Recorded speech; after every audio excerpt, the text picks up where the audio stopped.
Mura lang doon, mas okay dito. 18 sa ako noon. Umalis ako 20. Ay, wala pang 20 yun. 19 lang.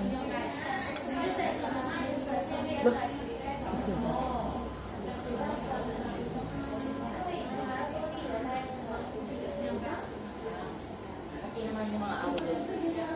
Saan? Sa Kuwait?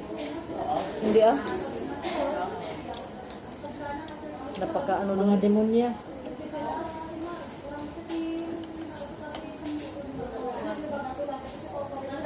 Ang hirap pa doon pag Ramadan. Tapos ang pagkain doon. Kumutang dali pa rin kita. Kain kami patago.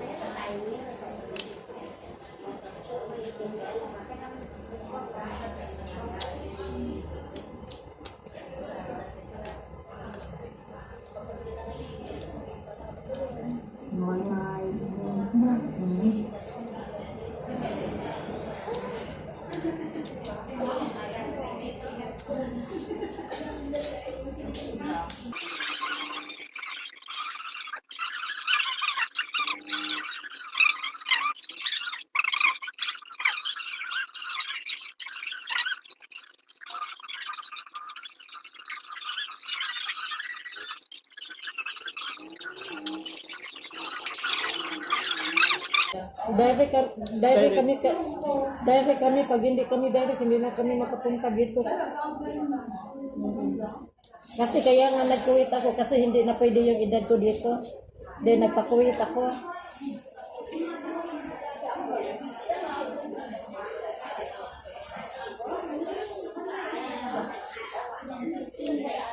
May age limit kasi, hindi kagaya dun sa Middle East.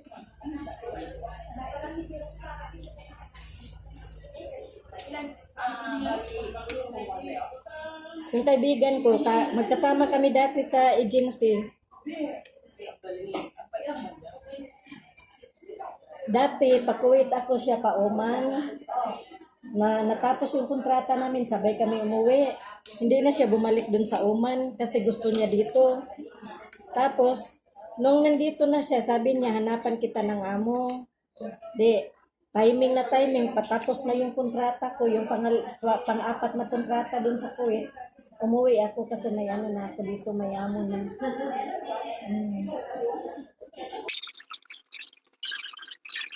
So, friend ng madam ko, amo niya, kinuha ko din siya. Hindi pa ako tapos doon. Hindi pa tapos din sa Kuwait.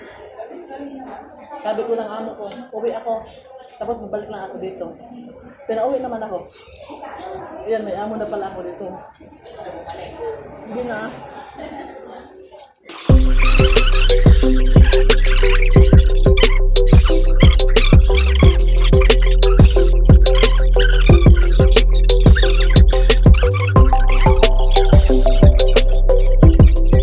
Kasama ka dun sa mall na naka-uniform. Naka-uniform kami. Kakahiya. Ganun ang mga katulong doon. Tsaka pag kumain sila, hindi kayo isang misa, ano kayo doon kayo.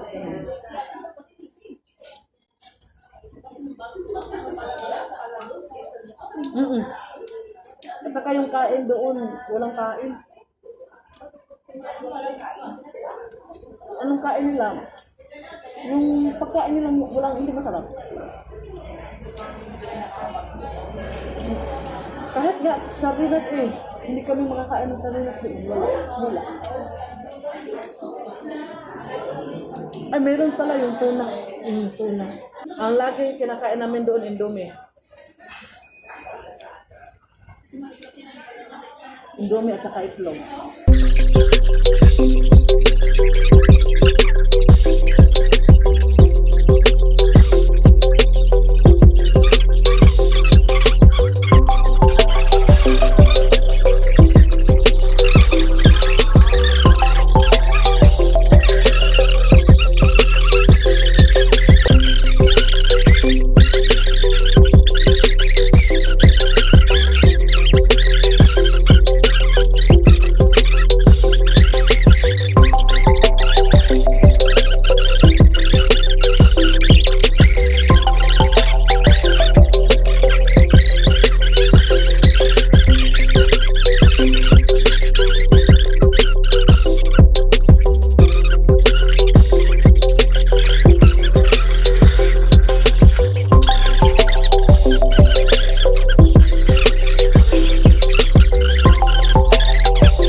Thank you for watching.